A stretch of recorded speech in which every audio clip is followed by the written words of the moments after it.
सास बनने की ट्रेनिंग।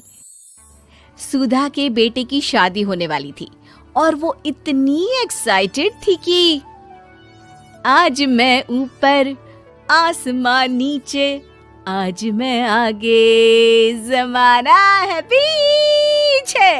अरे हाँ भाग्यवान, तू सबसे आगे ही है। लेकिन हुआ क्या है? सास बनने वाली हूँ मैं। अरे घर में एक नया सदस्य आ जाएगा, कितना अच्छा लगेगा ना। आप और राहुल तो ऑफिस चले जाते थे और मैं पागल की तरह घर में अकेली। अब तो मेरा साथ देने वाली आ रही है इस घर में।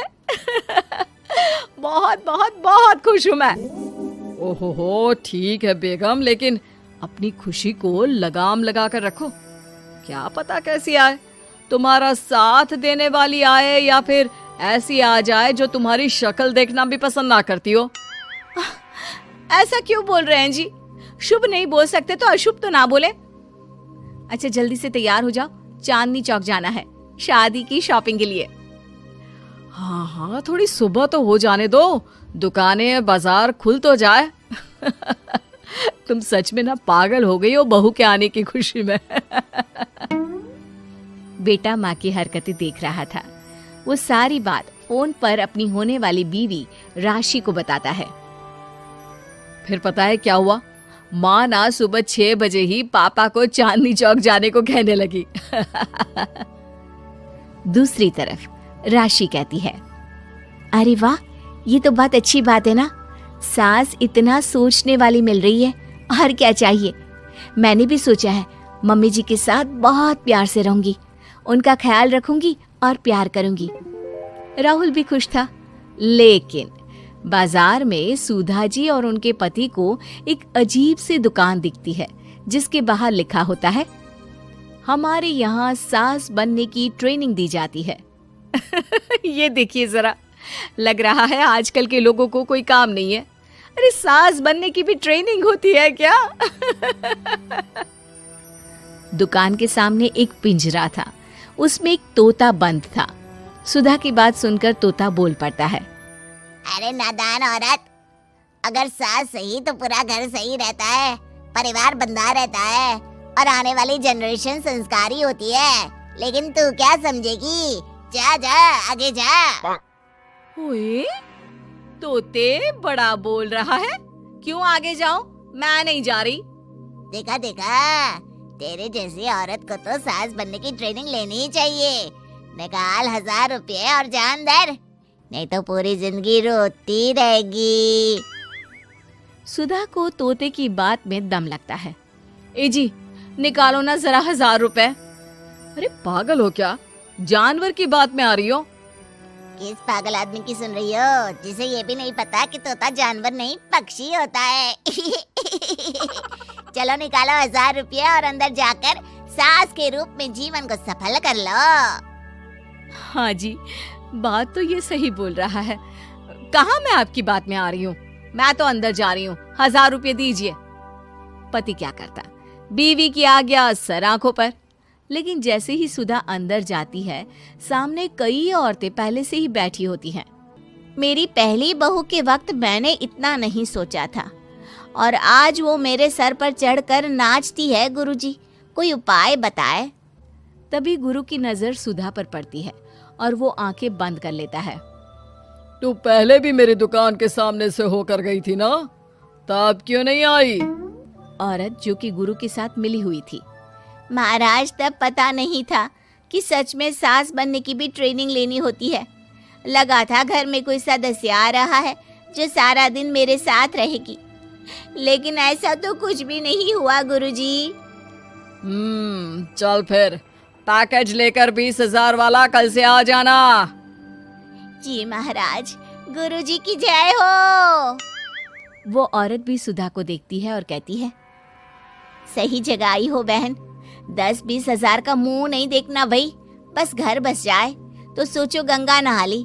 बहुत कमा लेंगे अगर परिवार एक रहा, नहीं तो बुढ़ापा वृद्धाश्रम में बिताओ। सुधा डर जाती है। वो गुरु के पास जाती है और उन्हें पैसे देती है। देखो, एक मंत्र गांठ बांध लो कि कभी भी बहू को बेटी ना समझना। जितना दबाकर पहले दिन से रखोगी, धीरे धीरे प्यार दोगी तो मान रखेगी, नहीं तो। ना जी ना गुरुजी, समझ गई। अरे भला हो भगवान का जो आपसे मिला दिया, नहीं तो मैं। हाँ हाँ, आगे बढ़ते जाए, पीछे और भी लोग हैं, सबको मौका दे। सुधा घर आ जाती है। राशि शादी करके घर आती है तो दिमाग में सास की वही छवि होती है जो राहुल ने दिखाई थी। देखो राशि, मैंने काम वाली हटा दी है। वो क्या है ना, 2000 महीने लेती थी, यानी कि 24,000 साल का, और 5 साल में उसे जोड़ो तो 1,20,000 रुपए। माँ जी, और 10 साल जोड़े तो? तभी राहुल आ जाता है। अरे बस बस, इतना मत जोड़ो, फिलहाल भूख लगी है, कुछ खाने को दो। अरे पर बर्तन तो गंदे हैं ना, काम वाली तो आई नहीं, फिर बर्तन कौन धोएगा? अरे कौन धोएगा मतलब? तू धोएगी? मैं? ठीक है, मैं धो लेती हूँ, धो कर देती हूँ, आप खाना बना ले। अरे खाना भी तू ही बनाएगी? ये क्या बात होती है माँ, क्या हो गया तुझे? कल तक तो कुछ और ही बोल रही थी। लेकिन सुधा का व्यवहार सुधरने का नाम ही नहीं ले रहा था। बहू और बेटा ससुर से बात करते हैं। पिताजी, क्या हो गया है माँ जी को? वो क्यों ऐसे व्यवहार कर रही है जैसे मैं कोई नौकरानी हूँ? पिता क्या करता, बता देता है सारी कहानी कि कैसे सास का दिमाग एक गुरुजी ने खराब किया है। सास बनने की ट्रेनिंग? तो मामला ये है, वही मैं कहूँ, कहाँ तो माँ बहू का इंतजार ऐसे कर रही थी मानो साक्षात कोई देवी आने वाली है, लेकिन व्यवहार नौकरानी जैसा। देखिए माँ बुरी नहीं है, बस किसी ने उनका दिमाग खराब कर दिया है। तो ऐसे में मेरे पास एक आइडिया है। बहू फुसुर फुसुर करके पति और ससुर से बात करती है। अगले दिन बहू सास के सामने कहती है, अच्छा मैं जा रही हूँ, मेरी क्लास है। ये बोलकर बहू निकल जाती है।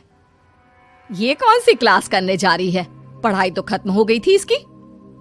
अरे माँ, दरअसल वो ये सोचकर आई थी कि तुम माँ जैसी होगी, लेकिन यहाँ तुम तो तुर्रम खां बन गई हो।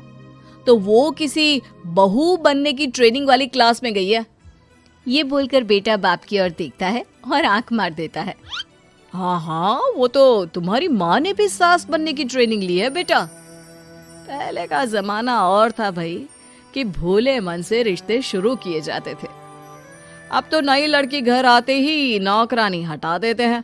बताओ, पिछले 25 साल से वो नौकरानी काम कर रही थी, तब तो कोई हिसाब किताब नहीं हुआ। अरे पापा, आप भी माँ को बोल रहे हैं? अरे माना, वो माँ समझ कर आई, घर में खुशहाली रखने के लिए हमेशा आप लोगों के साथ उठती बैठती, माँ को कभी जवाब नहीं दिया। लेकिन माँ की क्या गलती? अरे दादी ने भी तो ऐसा ही किया होगा ना माँ के साथ, तभी तो माँ अपनी बहू के साथ ऐसा कर रही है। नहीं, वो तो बहुत अच्छी थी। मेरे आने के बाद तो उन्होंने खाना बनाने वाली भी रख ली थी। अरे तो फिर तुमने क्यों काम वाली हटा दी? किसी के कहने पर अपना घर खराब कर रही हो तुम सुधा। अब बहू भी गई है ट्रेनिंग लेने, पता नहीं क्या सीख कर आएगी। नहीं, मैं अभी जाकर उसे ले आती हूँ। तभी बहू वहां पर आ जाती है। नहीं माँ जी, मैं कहीं नहीं गई थी, मैं तो सिर्फ आपके लिए ये नई साड़ी लेने गई थी। अब तो सब ठीक है ना?